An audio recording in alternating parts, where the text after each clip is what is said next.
Thanks for having me today. I'm very excited to be here. My name is Izzy Bartley. I am the Digital Learning Officer at Leeds Museums and Galleries. And today I'm talking digital on a shoestring, creating web-based and in-gallery digital learning resources in-house and on a minimal budget. So a little bit of background here. Leeds Museums and Galleries has 9 sites. So we are a council-run service.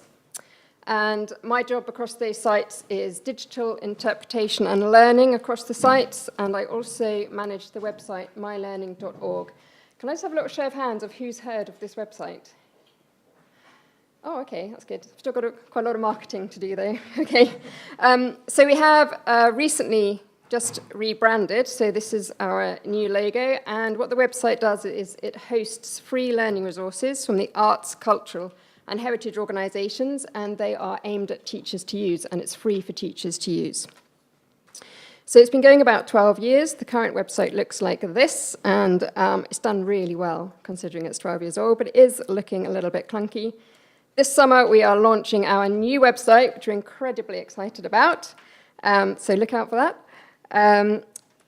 But what's happened with that is that when I joined Leeds Museums in June last year, all the budget had been allocated for the redevelopment of the website. So there was nothing really left for creating any new resources, either for the website or across our sites. So my challenge then at the moment is to develop some new resources on a shoestring. So that's what I'm going to talk to you about today. Also, with My Learning, we work with quite a few small volunteer-run museums that we can help to create resources, and they often don't have the budget either. So I'm a massive fan of open source. If it's free, I'm there. Thank you very much. Some of the resources that I've used so far, I just want to share with you is, and these are the logos that are coming up for them. Picture chart is really handy. This can be used, they have a whole load of templates on picture chart, and you can upload your own images, and you can use your own branding and your own colors, and they can be used for web and for print, and it's very similar to Canva. So those two are really handy. They're also really useful across social media. You can embed them into websites, and you can use them to print out for leaflets. Pixlr is something that I used when I was a freelancer because I had no access to Photoshop.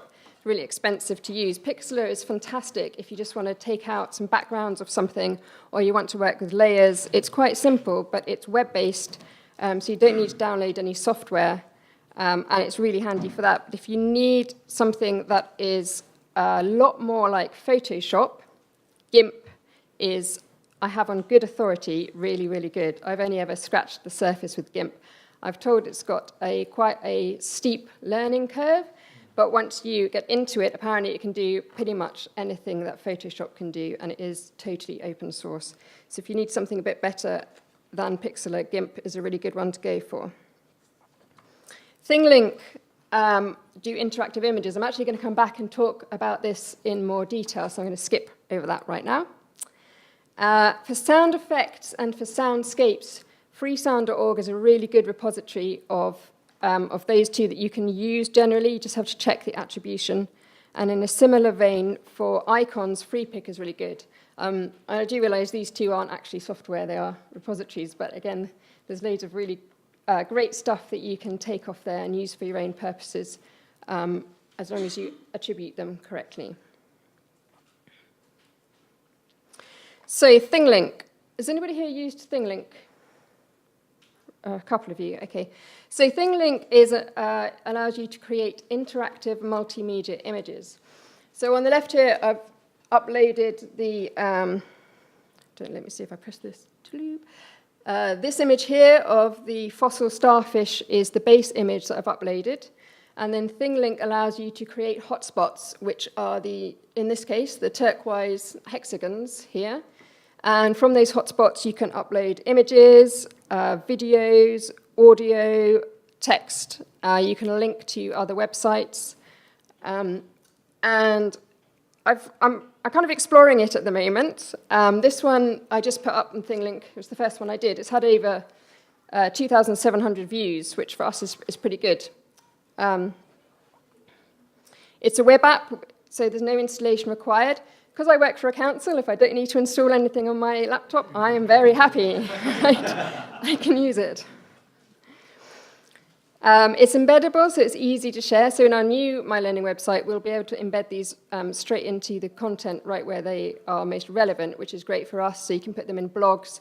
You can also set it so other people can embed your content into their websites with your attribution, which is a nice way to get your content out there.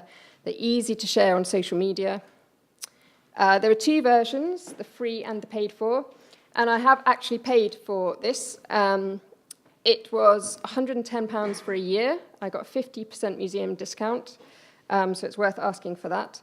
The reason that I felt it was worth paying for is because you have the option to increase the text size is one of the bigger ones, the font size, which for accessibility I thought was a really big plus because the default font size on Thinglink is actually really small. You can also put all your own branding into the Thinglink if you pay for it. Which we wanted to do, and you can have your own channel so that you've just got one web address that you can give to people that puts all your Thinglink content in one place, which is really handy. You get analytics on it, and the analytics are actually really quite useful. One of the ones is dwell time that they give you, so you can see that people are actually using your content, not just kind of getting on it and bouncing off. And they give you the dwell time per hotspot as well, so you can work out what type of content is working for your audience and whether they're actually watching the film that you've put on there, for example. It is third-party software, so it's great for me because I don't need to download anything, but if Thinglink goes under, I'm going to lose my content, which is not so good.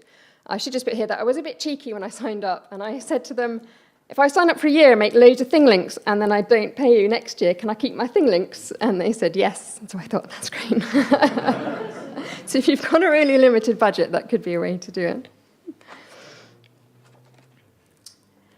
PowerPoint, I am getting a bit of reputation at Leeds for my answer to any kind of digital question being PowerPoint.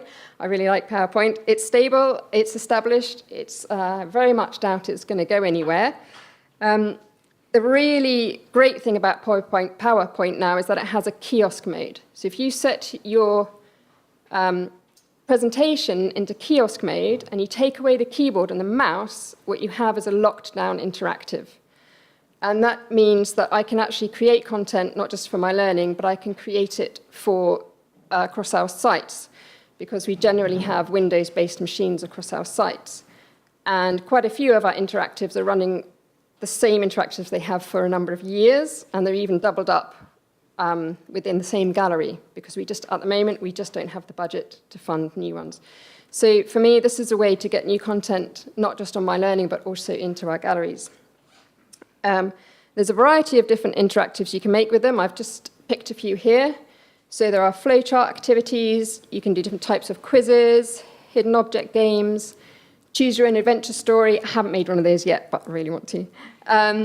And what I haven't really explored is audio and video content that you can put directly embed into PowerPoint as well, which makes it great for heavy content use.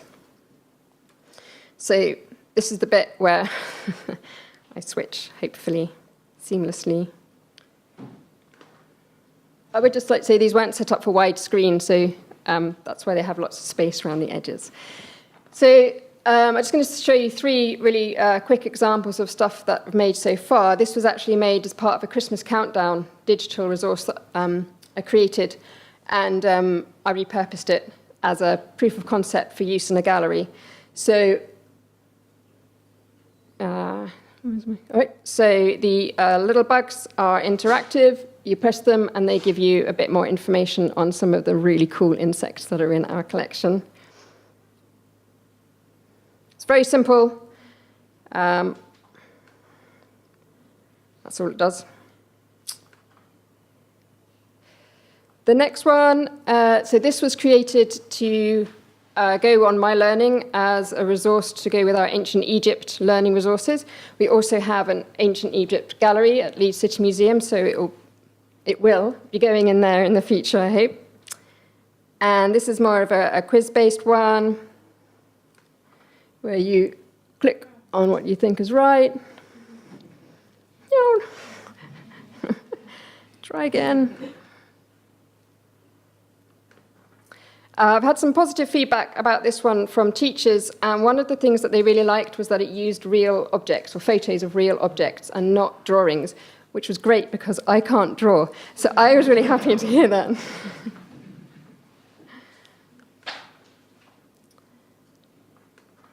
Okay, this third one, I was actually approached by a curator, the First World War curator, and there had been an exhibition that she was taking on the road to community groups, and she wanted a digital aspect to the exhibition. There was no budget to go with it, apart from there was a budget to buy a tablet. So we created it's a flowchart experience. So you get a bit of information about First World War and jobs for women. And then you can click through answering the questions. Do you need to earn money to support your family? Yes. Do you prefer working outdoors? Not at the moment because it's cold and I'm a cold wimp. Are you a people person? If I've had my coffee. Are you good with numbers? Tolerably. You get a little bit of an animation. And that's got a bit squished. But you get a bit more information about the role of women in that particular job. And this can just go round and round on a screen. So it just continually loops. You can play as many times as you like.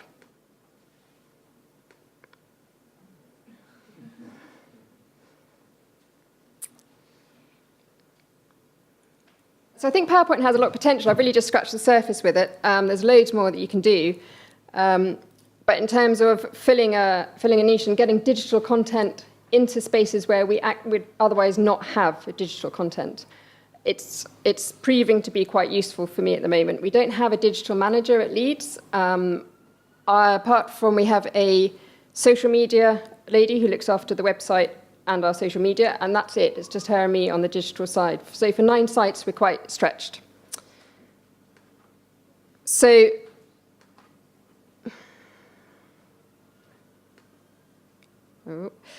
the top few things that I've learned in doing these PowerPoints, apart from kiosk mode, is the action button is your friend. The action button allows you to link different slides together.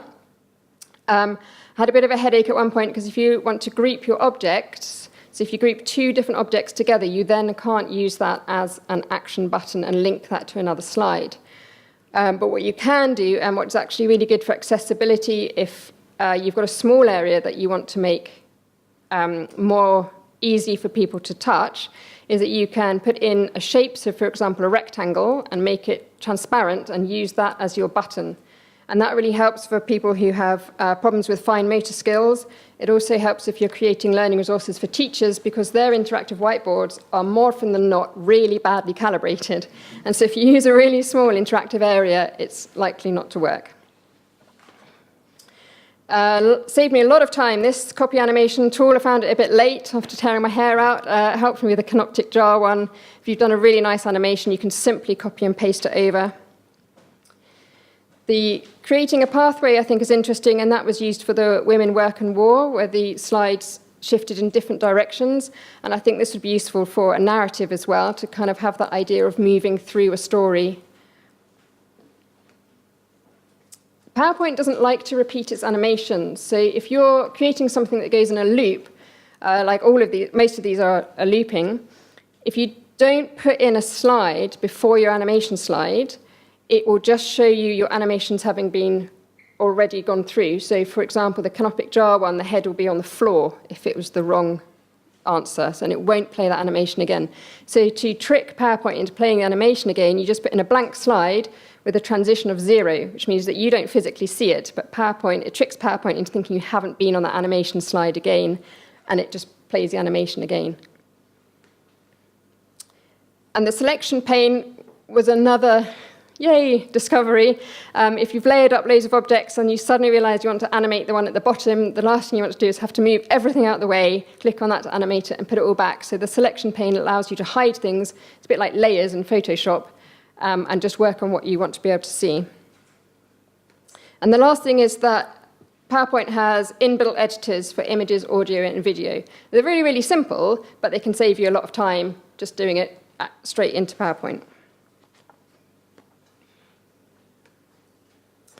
So colour, I kind of struggle with colour quite a lot. I'm all right with the basics, but when you get into different tints and tones and values, I'm never quite sure whether I'm doing it right. So I do like to have brand guidelines, and it's great because you can actually match exactly the brand guidelines, the exact colours in PowerPoint.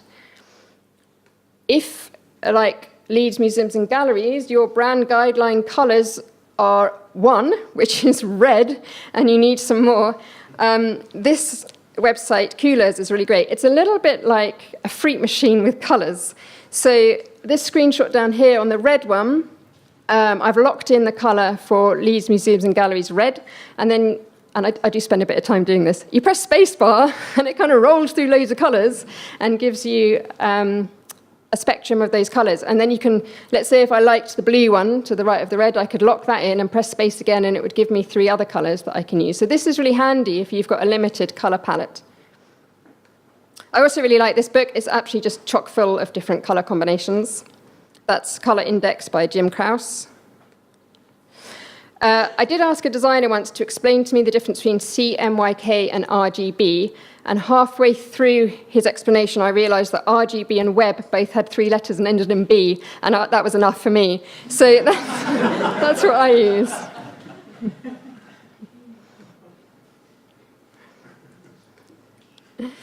I really like learning new skills, which is great in the position I am in at the moment, and I found some different places that I use. So, and I've put a little picture of an octopus on here because I kind of feel that every time I learn a new skill, I gain a new arm. So I'm gearing up for 8. But FutureLearn does free online courses. They've actually got one at the moment on transmedia, which looks interesting. They are, so free to access, but they're not lifetime access. So you get about, say, 4 weeks to do a course. However, they do run the courses again, so you can just kind of sign up and do the same thing again if you didn't finish it the first time. Udemy is also really good. Their courses are about £12, but they do offer lifetime access, and both FutureLearn and Udemy give you support, so you can actually ask questions to the course leader, and they're really good at getting back to you. So if I'm learning something from scratch, I quite often go to Udemy, because although there's lots of stuff on YouTube, and YouTube is great, I sometimes don't have the time just to sit there and filter through the bazillion videos that come up and decide which one is going to show me the thing I need and whether it's actually going to be good enough or not. So it just depends, really, what I'm learning as to what I use. For PowerPoint, this website, PowerPoint Alchemy, looks really old, and but it's chock full of really, really good hacks that you can use with PowerPoint to get it to do what you want it to do. And I've just discovered johnsear.com, and on his website, he has a whole load of museum tutorials, do-it-yourself, including, for example, Twine, which is an online like multi-narrative adventure creator, so a bit like Choose Your Own Adventure Stories, and you don't need any coding to use that. And he will take you step by step through how to use Twine. He's also got other tutorials on there, which are really, really useful.